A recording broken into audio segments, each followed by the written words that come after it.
Yes indeed, y'all. You are listening to UD Productions, aka Strong and United Productions. Today we gonna talk about the Brown brothers from Norfolk, Virginia.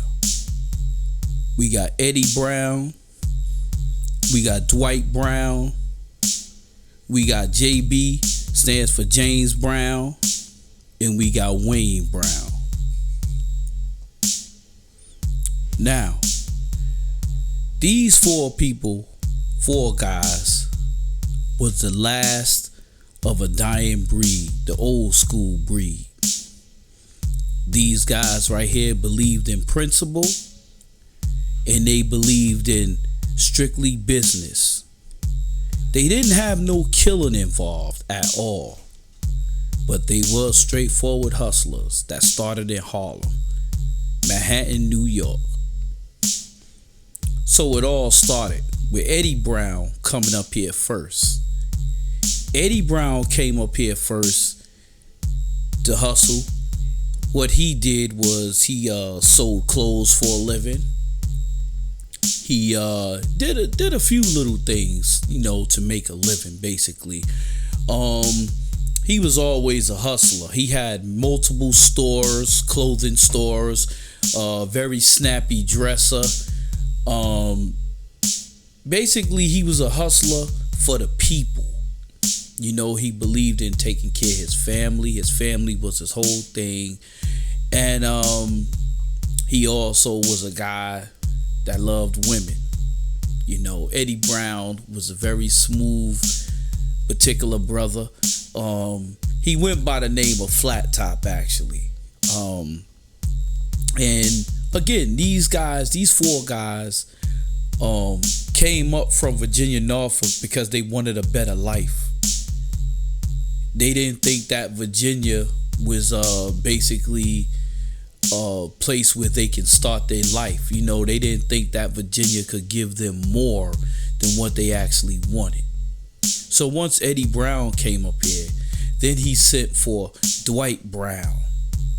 Dwight Bernard Brown.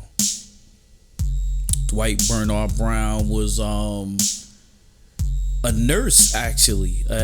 He was in the medical field, actually, before he actually became the person that he was. He was in the medical field in Virginia, Norfolk, and Eddie Brown sent the word back and said, "Hey, bro, you could come up here to New York City because there's a lot of opportunity up here. Whatever you want, you can get. These are dreams up here that you can live by." So Dwight Brown did come up here, but it was against the rules of his parents. And the reason why they were so against it, because I guess maybe they felt that he needed more work in who he was as a person. So they didn't want him to come up here, to New York City. They didn't want him to do that. So, he was, sort of in a way shunned from the family because he disobeyed his parents. And he came anyway to New York City. So once he did come to New York City, he got himself established. He met up with Eddie Brown, which was his brother. And then them two guys right there formed the alliance, which was a hustle alliance. Yes, they did know a lot of the big time hustlers. But see, these guys, they was real smart about a lot of things. They seen what it was already with the hustlers. Like a lot of the hustlers was a lot of them guys wasn't lasting. Them guys was getting caught up in a lot of things. They were getting killed. A lot of them were getting strung out on drugs. They were looking really funny towards other hustlers out there.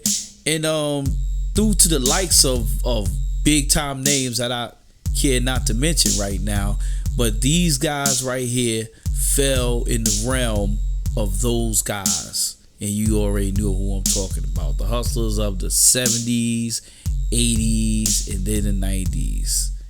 Okay, so these guys fell into the realm of the likes of them, you know.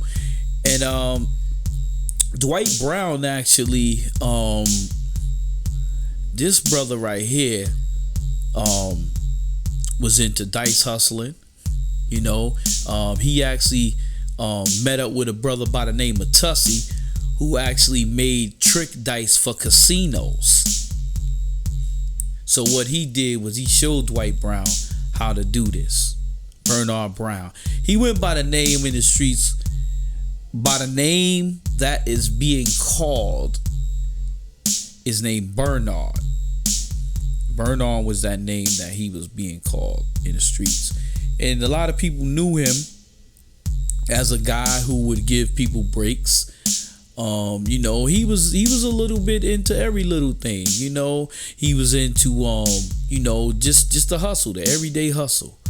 You know, he was friends with various people. You know, he was into helping people get their driver's license on the side. Car insurance. There's a lot of things that he did, you know, that he was into to build up a hustle to feed his family, you know. And later on he became a person that got involved with selling drugs and everything. But the thing about it, the reason why I say that man right there was the last of a dying breed, because he didn't work for no one. He worked for himself. And he spared people their lives when they owed him money. You know, so that was one of the, you know, back in those days, you had few hustlers, the old school hustlers. They did things by principle. He didn't sell drugs to pregnant women. He didn't sell it to kids. He didn't do none of that. He was a guy of principle. You know, no one is saying that drug selling is a good thing, but that's what he knew. That's how he knew it. You know, he grew up that way. You know, when he started hustling, you know, that's the life that he knew. You know, so he was too far gone to change it. You know, he wasn't a guy that would work a regular 9 to 5. Then you had JB. You had James Brown, stand for JB. Mr. James Brown was a guy who hustled. He was a straight out hustler. He cared about his family. He did love his family, but he was an excellent cook. You know, the brother was a chef. Best at what he do. No doubt about that. And that brother right there invented this slogan right here. Good smells bring good vibes.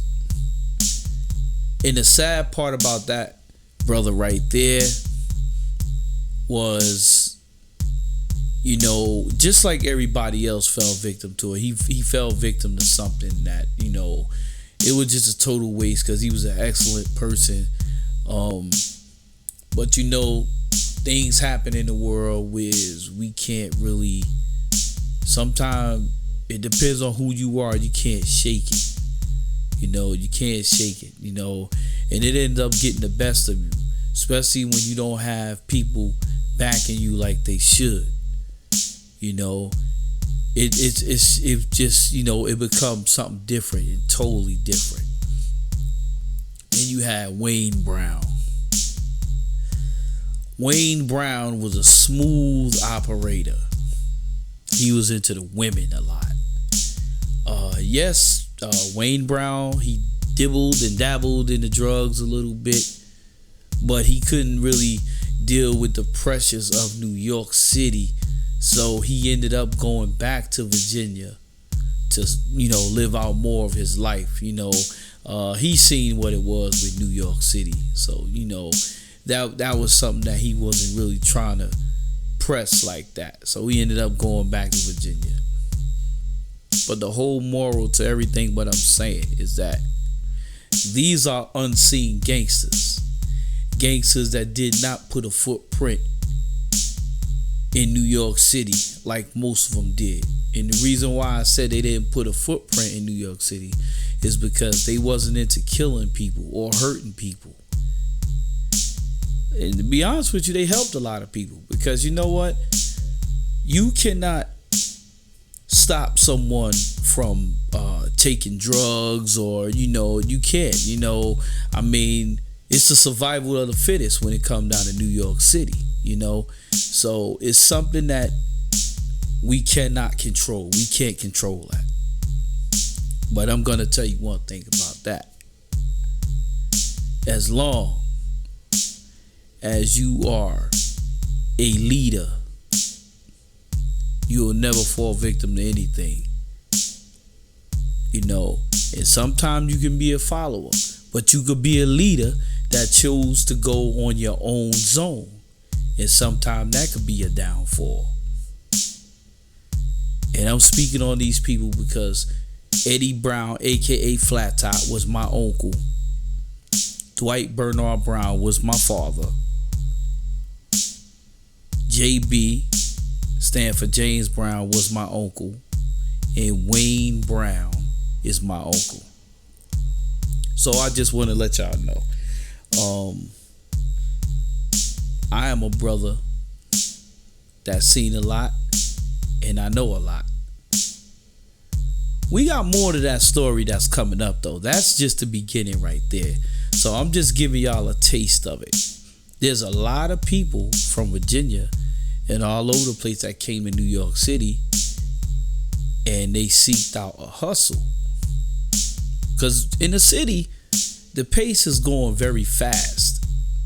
So, you got to be tough, man. You got to be stubborn, and you got to be tough to get what you want out of New York City. New York City is a very stubborn, tough, fast-paced place.